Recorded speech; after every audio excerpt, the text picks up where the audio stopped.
People, alright. Alright. So, people, quite an interesting week it's been. Right, those of you that are not too familiar, there has been quite some activity on empty, empty Muslim Twitter. So, what has this all been? Well, what's happened, mi gente, is Mohammed Hijab has, he had a podcast where he brought on a trans hijabi girl. So, MTF, male to female, this one.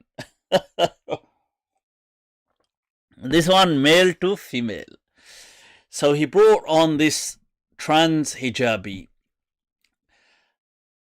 I think her name is Alia, but can somebody in the comments, if you know her name, I've forgotten. I think it's Alia, or in case it's not, I don't want to be just calling her Alia. And she's like, what the hell, that's not even my name. So let me see if anybody knows her name and puts it in the comments. But so he brings on this trans hijabi and to have a discussion, and she is she's reluctant initially to come on. So there's Ali, her name was Ali, correct, that's his name. I think her name is Liaqat Ali Farzand Khan. What the is that anyway? Right, let's go with trans hijabi because I don't know what her name is. So in case some people are saying, all right, somebody said it is Alia. Okay, nevertheless. Sana. That you're mixing it up with the other imam. So anyway, this trans hijabi brings her on because it is gonna, obviously it's going to be controversial. It's going to bring an X amount of views and it's going to be interesting. But to be fair, I did listen to a bulk of his podcast. A substantial amount. I didn't hear the whole thing, but I heard a substantial, and it was an interesting discussion. So I'd like to play a few minutes of it here so we can see. Let's see. Right. Okay. So what seems to come out in terms of the literature, especially with Judith Butler and third wave feminists like this, and also in trans theory, like a queer theory, right? Queer theory in general, it seems to be more that it's a social construct. So, for example, me looking at someone like Judith Butler, going back to her, she seems to insinuate that sex is a social, not just gender, but sex is a social construct as well. So you can. To what extent would you agree with someone like Judith Butler that sex is a social construct? So there are, so sex is defined by your biological characteristics, your chromosome, and there was one other thing that I'm forgetting. But I think that I think it's kind of a little bit of both. I see the argument on that sex is, like, for example, for me, I wouldn't consider my sex as a female. I wouldn't consider that as a social construct because this is how my brain was born. I was born. That's interesting to feminine. I was, get her take on that. Like, that's how my brain is wired. So in that aspect, I wouldn't consider it a social construct. But when you start looking at what society expects of certain genders, and you compare and you fit that into the... I grant you all of that. But the verse I quoted you was particularly condemning... Just talking about the shahwa, Lut alayhi salam story, the lustful attitude that they have and that they acted upon towards men. And the way I interpreted that is it's you are cheating on your wives and with someone else. I don't put as much value on the fact that it states man. And I know, like, to a lot of people, that is, no, you're picking and choosing, you're reaching. But, like, you know that the Quran instructs us to. But I have to say, supposedly a this lot is an of interesting point ex-Muslims, she they're makes like, here. oh, the Quran instructs us to hit our wives if they misbehave, and there's a lot of people. What you saying? Our wives. Not like. Yeah. Hijab enjoying it. That's not what I meant. Stop. Okay. Stop. But Stop it. A lot of people, a lot of Muslim scholars, I just find it very fascinating how when it comes to that, they're like, well, a word has thousands of interpretations or so many things that this could mean. Yeah. I apply that is a good point though she's making here. Read passages in the Quran that could be interpreted as homophobic or transphobic. Yeah, but I don't disappearance. So what, like, if we were to believe that homosexuality is a sin, what is a gay person supposed to do? Well, think about the act of homosexuals. I'm sorry to put this into a vivid format for you, but actually having sex, a man having sex with another man, for example, where the penis is going into the rectum repeatedly to the point where it could even injure the other person, and it's actually very painful. It must be very painful. That is, we're talking about that act. Look at that correction quickly. It must be. It's actually very. I mean, it must be another. Obviously, everything that leads up to it is also haram, right? But unclothe another man. For example, I'm giving you one act, homosexual act, and then erecting himself and penetrating the rectum to the point where erecting himself. If you read reports, many of these men's anuses become injured with fissures. It's called fissures because of the. I do apologize, people, that you gotta, and bleeding comes you gotta and hear sometimes this. They can't even hold their own stool, so they'll be walking in the street and the stool actually just comes out of their anuses. They can't even. I don't think that being a gay person revolves 100% around sex. I don't think that's what it all is about. Yeah. The male G spot is located inside the anus. This is a myth. Why would God? Yeah. Why would God put a G spot? I mean, that might look. I'll be honest. I don't know if God is forbidding homosexuality, why would He put the G spot of the man inside of the anus of the man? I turned around. I did not know what she's talking about. That was 10 years ago. That was a story that he narrates. He went home and got a cucumber. No, I'm kidding. No, I don't.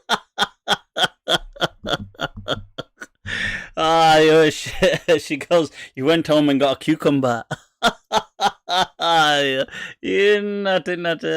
So, people, let me just bring up your comments. So, right now, that went on for, they had an, I think it must have been, it's less than 2 hours. I think maybe it's about 1 hour, 40 minutes or something. But it was an interesting, what senses, it was a reasonably respectful conversation. Obviously, Mohammed Hijab was stating his point, getting a bit graphic there, repeatedly penetrating with his penis in the rectum.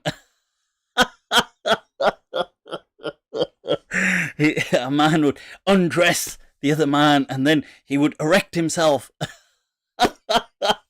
Joe. It's like, come on, stand to attention. God damn it.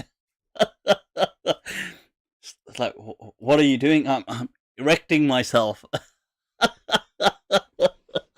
I'm establishing. Right, so that's now, as you can imagine, people, what happened? Mohammed Hijab. Now, first of all, just to be clear, some people, I know you're asking, you see, I'm referring to her as she, and that's because, one, she identifies as a she, and that's what she's become, surgically or, through, she's transitioned to a female, and we go with what people want to be addressed by, especially if that's what they've transitioned to. So I don't think people should be addressing her as a he, because obviously that's, you know, the whole purpose of her surgery and everything is to become a female. So she's not, so it's not like a man who's perceptibly, even though, I mean, I'm sure, you know, some people, there may be certain features, still residual features, but you can clearly see certain feminine features, I'm sure, with the kind of drugs she's taking and things, and the hormonal assistance with all the estrogen and things like that, she would develop female anatomy. So, I mean, or certain part of it anyway, and the rest through surgery.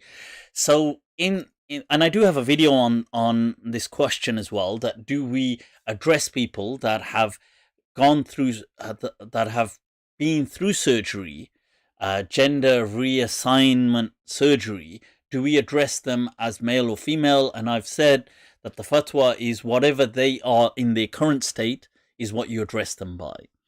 So, and that's also decent courtesy as well. So, okay, so now Mohammed Hijab and her, and they're going through this discussion. So just briefly on this discussion, and then we're going to go to the drama that's erupted, because Hijab's and our beloveds and his beloveds, you've got Danny Boy and you've got Gangu Teli. So them two have kind of completely, they've exploded, and there's been this huge backlash. But before we get to that, a bit of this discussion. What the trans hijabi is saying is that she doesn't feel that the Quran clear cut, or the Quran, she doesn't feel the Quran, not clear cut, she doesn't feel that the Quran forbids homosexuality, and really it's talking about other things. It's talking about rape and adultery and cheating and things like this. Now, I would like to say on that, first of all, there's a detailed video, very detailed video. If you want to learn about the topic from an Islamic viewpoint, watch that clip. It's called, I think I released it last year, unless it was this year, last year I think. It's called Homosexuality and Islam, A Diverse History. So it's at least, I think, about 45 minutes long, if not between half an hour to 45 minutes in between, and it goes through a whole overview, a historical overview, the rulings, the alleged ahadith, things like this. So I do cover it in much detail, and I explain the difference of opinion as well over the centuries. There have been scholars who have argued that homosexuality is not haram. They have been a fringe minority, people like Al-Qadi Yahya ibn Aktham. There's been other people like Abu Nawas. There's been the caliphs of Islam, Al-Amin, who was strictly, he just became dead on. He wasn't even bi, he was just like, just after men. You've had Ma'mun, who kind of swung both ways, but these were the caliphs of Islam. But prior to them, from the Bani Umayyah time, there's been people quite through, and I do quote this, and I quote people, I demonstrate that, look, people recognized that kind of sexual attraction as very natural.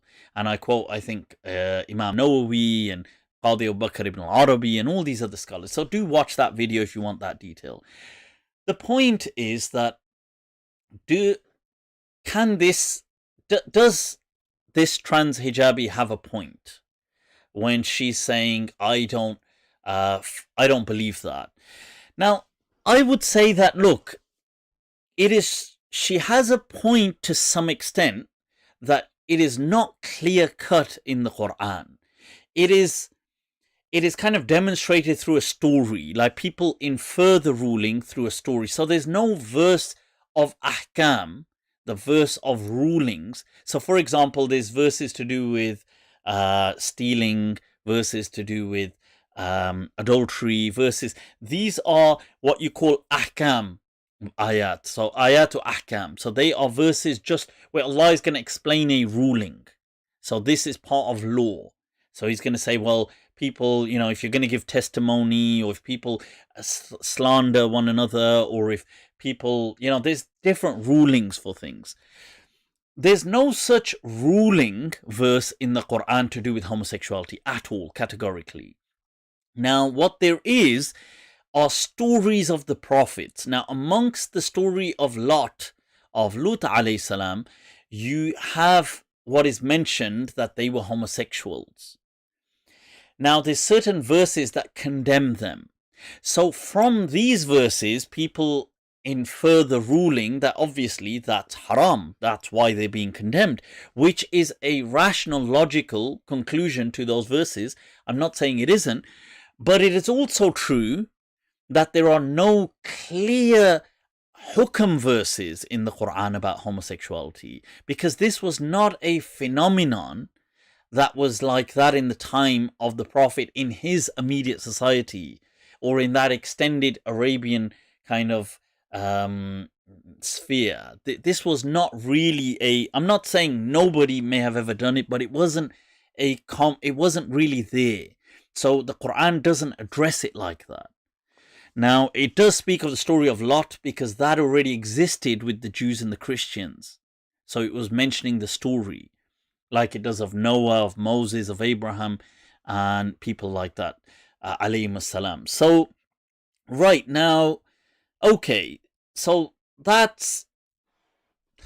I have mentioned that some scholars have agreed, but the general ulama do feel it is haram, and that's nothing hidden. I mean, that's people know that. But I have mentioned in the past that, look, if people took that ruling from those scholars in the past, it's not the first time that scholars have disagreed on things. And I don't feel it's as clear-cut in the Quran as, for example, the way stealing is haram in the Quran. That's clear-cut. There's a verse that has come for that ruling. So, okay, I thought I'll just clarify that point, just to... just so people know that. The other thing is that, look, it is not right to condemn or persecute a people. It is not right. And to be fair, even Mohammed Hijab makes that point in his discussion that, we're not about persecuting communities or trying to make people, abuse or to insult or, we're not about that. And I think that was very sensible of him to say that, because that's not what Islam is about. That said, I want to make a little point here that, look, this is a personal point now. I feel that similarly, it's kind of not fair how gay people treat normal people, or some gay people, the expectations. You see, normal people, there's many people who, emotionally may find homosexuality disgusting. Now, gay people act like you're not allowed to find it disgusting. And I think that that's bang out of order, telling people that what you're not allowed to find disgusting. Like, look, it's an emotive response. Like, if you find, like, some people may find seafood disgusting. Some vegetarians may find the fact that people eat meat disgusting. Straight people may find, like, I definitely find homosexuality disgusting. Okay, not lesbians. I don't find lesbians disgusting, but I find homosexuals, okay, gay men, I find the thing disgusting. But we're told that, oh, you're not allowed to have that view that it's disgusting. And you think, well, why can't you have that view? Like, I'm not saying that you guys can't do it or you guys can't be it. But if I find it disgusting as a human being, I mean, I'm told that you're wrong. You're not allowed to find it disgusting. Why? Why aren't we allowed to find it disgusting? Because we do find it disgusting. I'm just being honest. It's like, well, you're wrong. It's like, why are we wrong? Even if by your worldview we're wrong, but are we not entitled to have that feeling? And you're like, no, you're not allowed to. And I think this is another problem, because it's also a form of kind of like a fascist approach. It's like that militant extremism towards straight people, that you're not allowed to find what we do disgusting. And I think you're not allowed to tell people what we're allowed to find disgusting or not. That's like that should be everybody's own choice. But yes, somebody said, Mufti, I love lesbians too. To be fair, lesbians, I don't think any men find lesbians disgusting. They just find it like, they just find it like, just like softness and softness. It's like, I think even the Pope would agree with his recent kind of online surfing. Oh, Pope Francis caught in some drama. Nutty. Liking some Brazilian model. But yeah, so I look, I know people might hate on me for saying that, and I might get a lot of hate for it, but it's just, look, I'm just speaking my mind, man. Like, I feel that, I'm all for gay people having all the rights that people have, normal people have, like having, but I don't feel that just because they're gay, they deserve extra rights than what normal people have. That to me doesn't make any sense. And I don't like this imposing gay outlooks on people or on children. I feel that that's wrong as well. Because look, what gay people don't or refuse to accept, or some gay people refuse to accept, is for the most part, most species are not gay. I mean, they can, there is homosexuality in all species, but most of those species, as in if you take each species, for the most part, the majority of them are not homosexual. So, so homosexuality, I accept it exists in nature, but it's not the dominant theme in nature.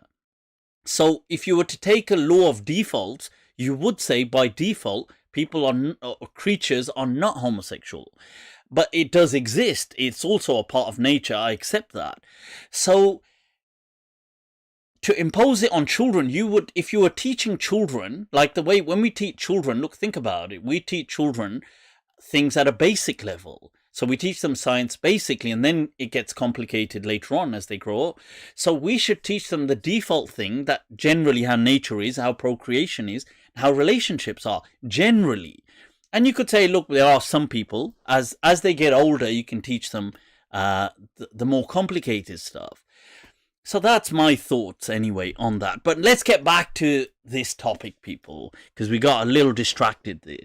So Mohammed Hijab, for doing this, got a hell of a lot of hate.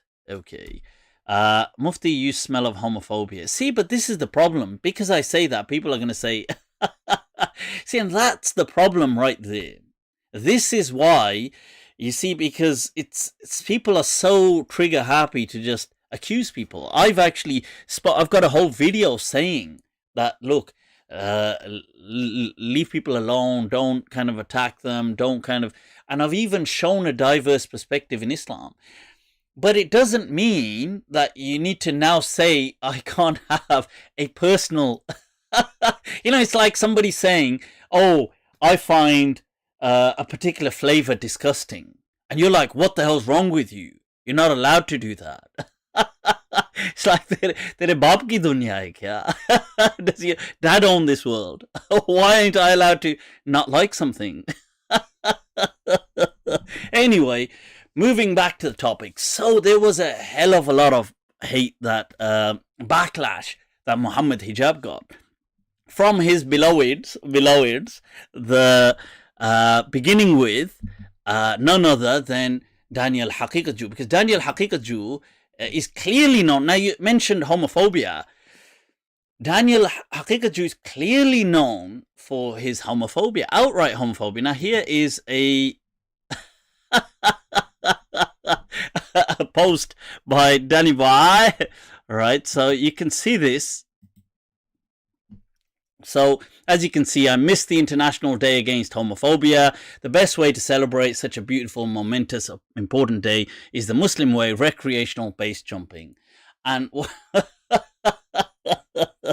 obviously he's taken what he means is he's trying to say about the joke of pushing them off, and that's obviously not right. So, but although I do admit it's a funny joke, you see, but it's wrong to really promote stuff like that because it promotes violence against homosexuals, which is unacceptable. Right, so here the backlash comes against, I don't know if you can see that, but that's Farid, Danny Boy, all hating on Mohammed Hijab, saying that it's unacceptable what you've done. This can't, that he's given this platform to this trans hijabi, he's kind of done all of this, he's out of order, openly, publicly slating him, going for it. Mohammed Hijab responds, and then he starts fighting back. He says, I can't get the hypocrisy that you guys are on about. You've got, you people do whatever you want to do. Meanwhile, you've got Ali Da'wah makes his video, was hijab wrong? Obviously taking the side of hijab. Now, hijab never did anything wrong, to be fair, by having a podcast with a trans hijabi. But here you've got this video. Now, whilst this is going on, just so we... how are you guys what seems to come out in terms of literature, especially with Judith Butler and third wave feminists like this, right, and also trans theory. Oh, right, damn. I'm so stupid. How are you guys doing? I've been thinking. Mohammed Hijab makes a video clip reaction. And at the end of the day, I decided to make this video. Not that I may call anybody out, or that I may expose anybody, or that I may refute anybody, or that I may attack anybody. No, this is actually a video of public clarification. Honestly, it's a video of public clarification. And I'll tell you something. There's been lots of things that I've done in 2020, which have been problematic things, mistakes that I've made. And I've tried to the best of my ability to come out and admit those mistakes. That first interview that I had with Yasser Qadi, I made an entire post about how the questions were wrong, that, the idea was wrong, having that put up was wrong, and so on and so forth. That was a bad mistake. It was a mistake. I can try and cover it up. I can try and justify it, but it was a mistake. And I've made that very clear in my public communications and clarifications. Likewise, some of my interactions with the ex-Muslim community, the words I was using, was not really befitting of someone who is a da'iyah, someone who's a propagator or a communicator of the Islamic. So this is Mohammed Hijab's reaction video, and he kind of clearly bites back. The language, the anti-Islamic language that they had put forward was something that actually did get under my skin. And clearly there's something that I have to look back at and learn from. Lots of things have happened. Today I saw a video that was 15 minutes long of a brother. This was a video done by some guy called Saajid. Lack of wisdom. And I appreciate where you're coming from, my brother. And I agree with the fact that these were lapses in judgment, they were lack of wisdom, they were things I have to learn from. As a young man, just like you're a young man, a good-looking man, but not maybe as good-looking as me. I'm only joking. But yeah, it's something I have to look at, and I have to, I have to kind of learn from, okay? And I agree with that, and I agree with a lot of the stuff that you said, but the problem I find is the underhanded way and the lack of collegiality. So I would actually rather a lack of collegiality. The collegiality way in which you put that video publicly, putting my name in the title, a name which I know will bring you a lot of attention, a name which I know will get your video up to a certain number of views. You put my name in the title without even speaking to me privately, knowing full well that you and I have mutual friends. Not only mutual friends, but friends who are good friends in the dawah, who are mutual and who do have an influence on me. Farid is a brother that I've known for many years now. We started refuting Shiaism together, and we continue refuting all kinds of things together. And he's helped me tremendously. And I've tried to promote him to the best of my ability because his channel is a very valuable channel, extremely valuable. So this is part of what goes on at this stage. Mohammed Hijab is being quite friendly. What happens is shortly after he drops that friendly approach and he comes out all guns blazing. But to be fair, you know, this point he made here was very valuable. He highlights that it's all about the word collegiality. Not that point. The point that he promoted Farid. You see, this is the problem. The problem is these people are part of a Frankenstein model that just teaches to hate on people. See, when you brew a culture of hatred, it won't be long before, you know, those chickens come home to roost. And that's exactly what is now happening. What he goes on to say in his video is that there is an alliance of these people, Danny Boy, of Ganguteli Farid, and this Saajid Lipham, who is this Medina graduate convert who's part of their crew, that they are all anti-Yaqeen and anti-Yasir Qadi. So they want hijab to be on their camp, but he's refusing. So because he's refusing, they're gunning for him. So they are these anti-Yakadites. You're anti-Yakadites.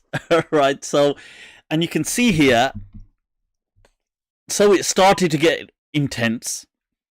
He says, look, akhi, because Mohammed Hijab says, look, what about Qawm Lut? And doesn't Allah mention the Qawm Lut in the Quran? So is Allah promoting homosexuality in the Quran by, that's the kind of argument that he's giving. Now, you've got, obviously, Farid lashing back. You've got this is Saajid Lipham. To be honest, he's got a channel that's very active, although I hadn't really, this was when I first came across him. I was trying to figure out who is he. I didn't realize he's also a Wahhabi until I started clicking into some of his things. Then I was like, cha. He also apparently really hates Yasir Qadi, because Yasir Qadi is not on the manhaj. Oh, chache. You know, just yesterday he's embraced Islam. Today he's realized other people are not on the manhaj. I find it so hilarious, honestly. Nevertheless, people, the show must go on. So here you've got Mohammed Hijab. He starts fighting back. He starts calling them musketeers. He says that, a question for Farid, who leaked he asks him then who leaked the emails, because he knows. And Hijab says in his video, I'm prepared to also leak emails and private messages if that's what it takes. So that's interesting, and he proper starts going out for them. Unfortunately, what he also does during this is he also starts turning on the trans hijabi, which I think was wrong. He should not have done that. He starts saying, look, you said we need you to respect our religious categorizations. You said that a white man can't identify as a black without having black parentage. We believe someone rejecting clear verse of the Quran shouldn't be privileged with the label of Islam. Now that I feel was really was unacceptable, because when you think about it, how are you guys doing? I've been thinking there is this if we see in this clip here would be doing, yeah, I'm sure there's lots of things if you weren't a Muslim maybe doing. I would be acting upon so many of my impulses. So here he clearly addresses her as a Muslim, but later on to turn against her as not a Muslim, that is, just way below the belt. What a befitting idiom. Anyway, Mohammed Hijab carries on. You can see here he makes a poll saying, look, should I make a whole video refuting them? Yes or no? And people are saying, yeah, hell yeah, go for it, man. Go for it. unfortunately, he doesn't. He deletes this post afterwards, but he still continues to gun for Danny Boy. And you can see here, he's got this clips, this post. I've had enough of du'at trying to bully me, taking stances on other du'at. He says, what about, does brother Danny Boy condemn the clear-cut takfiri behavior of Haytham Saifuddin, seen here celebrating the death of Ali Halabi? So a sheikh passed away recently, a Salafi sheikh called Sheikh Ali al-Halabi. But this person by the name of Haytham Saifuddin, who is a takfiri kind of proper Khawarij Wahhabi, he calls them an apostate. He's got these clips here that you can see Mohammed Hijab shares, and he's kind of saying, well, what do you have to say about them? Because, you see, because they seem to be accepting him on their show. They seem to be speaking well of that person. And the point is, well, here you've got somebody who is ISIS or a supporter of ISIS, sympathetic to ISIS. And, you have people like that on some of your shows promoting their videos. You promote their material, but when I have a trans hijabi, you see me, that means, what he's trying to say is, that means I support them. That's what you're saying. What I don't. You see, that's hijab's point. Along the way, this is a random post. I had to just bring that in there. Somebody had commented. I just couldn't help myself but respond. He had said, someone help this poor... no, sorry, that's me. The person had written, woe to this jurist. Woe to him. I thought, seriously, I mean, who the hell speaks like that?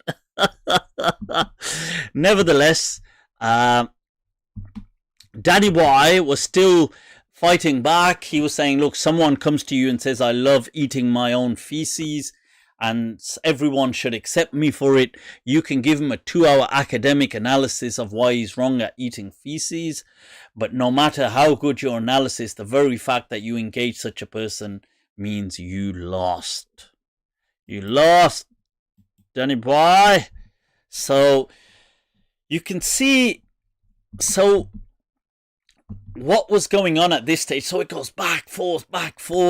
Hijab makes another video. He proper lashes out at, he's lashing out at that Saajid Lipham. It's going, Farid is saying things like, so what if we've made this public?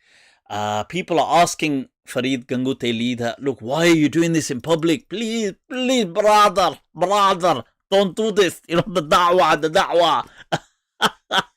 And he's like, no, we must expose, this is not, I'm not saying he's not a Muslim, but we need to take accountability publicly. Mohammed Hijab was saying, hey, I'm not going to get bullied by you fools, you fool. So he's like, listen, Ganguteli. And he's like, Danny Boy, he's like, and it was just blowing up on Twitter. I'm telling you, something though, I would like to say that, you see,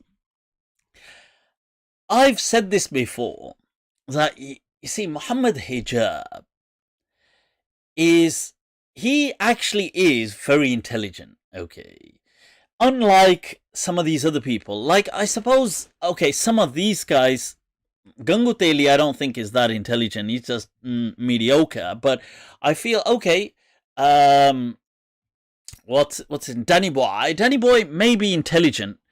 He may be intelligent to some extent. Yeah, I accept that. But he seems to have some kind of learning. I don't know, like some kind of autism or something that he's suffering from. But Hijab is actually very intelligent.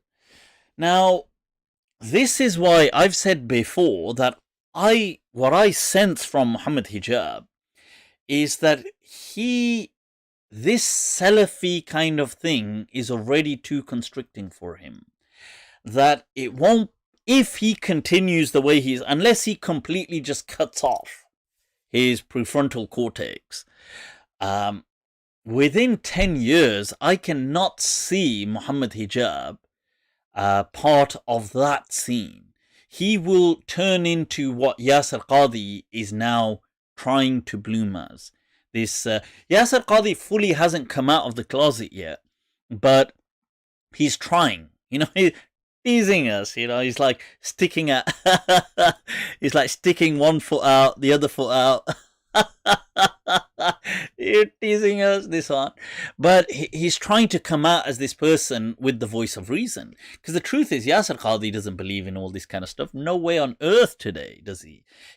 I would guarantee you that Yasir Qadhi's views on most of the issues that I have spoken of that have been controversial are probably, if not identical, very similar. But he just doesn't have the courage to say all of that yet. And within maybe the next couple of years, he will. He's gradually coming out with more and more. He's facing backlash. He's trying to get people used to him coming out with controversy. Obviously, he can just ask me and I'll tell him how to do it properly. But, these people, they don't know how to, they can't handle controversy. But Mohammed Hijab, within 10 years, will be the same thing. He will backtrack on all of these positions.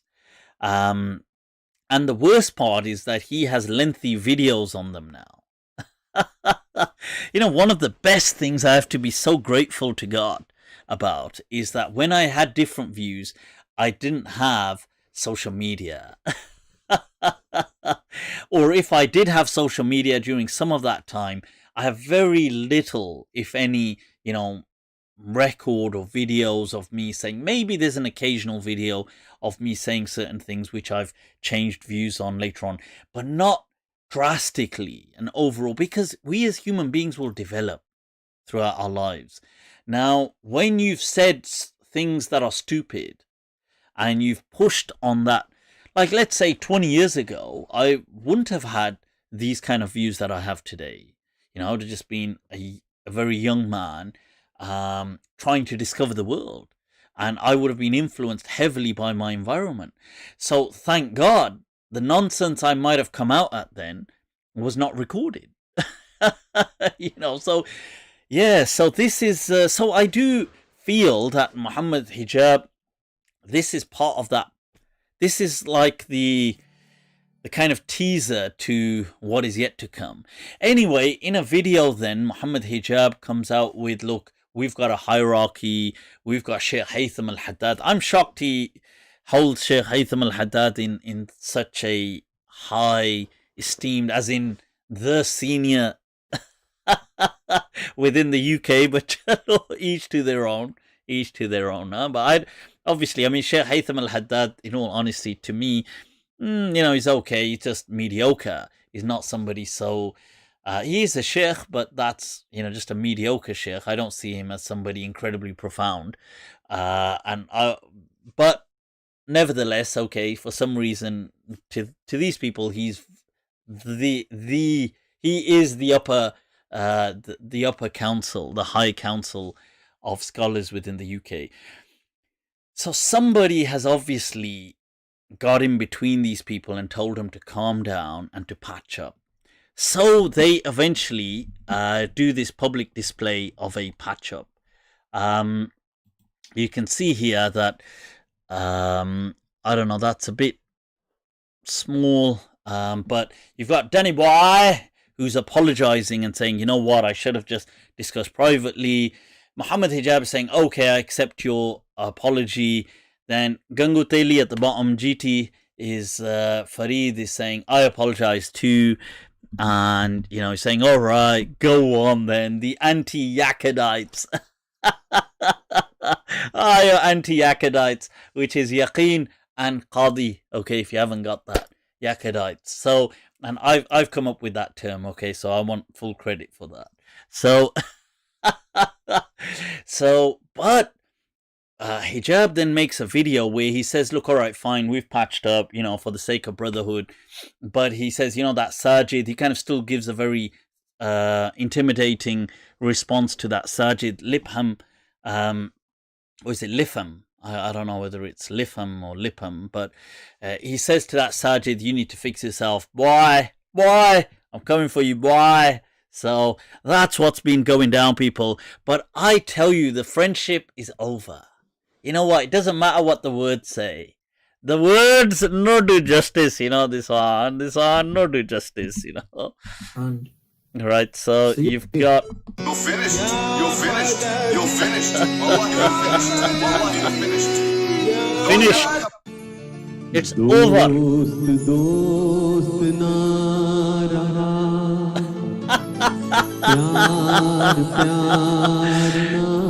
ना रहा यार जिंदगी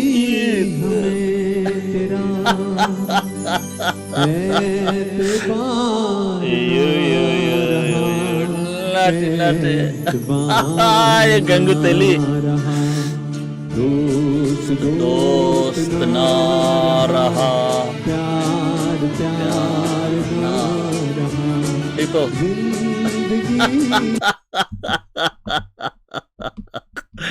people dost na raha yaar na raha pyar na raha what is there in life, huh?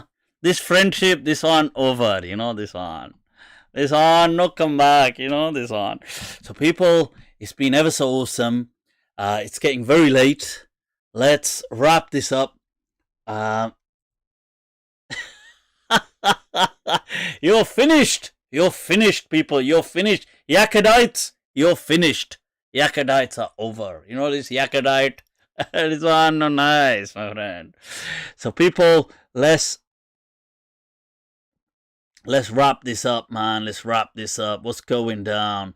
That was very emotional, Mufti. It was. It's very emotional. You know what? Once again, for you guys going out, this one just for you. I'm joking, man. But that's the sentiment right now. Mohammed Hijab is feeling a bit stuck, a bit trapped. Fasa diya na. But you're finished. You're finished. You're finished. Wallah, you're finished. Wallah, you're finished. Finished. Saajid, finished. This friendship break, Oh, Danny boy!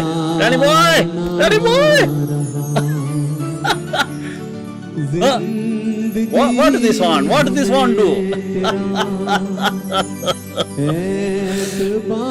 This one don't look happy, no look happy, this one. E'tibar na raha. Dost na raha. Pyar na raha. Love is no longer love, and my friends are no longer my friends. What is there in life left for me, huh? What is reliable in this life? Guys, I'm wrapping this up.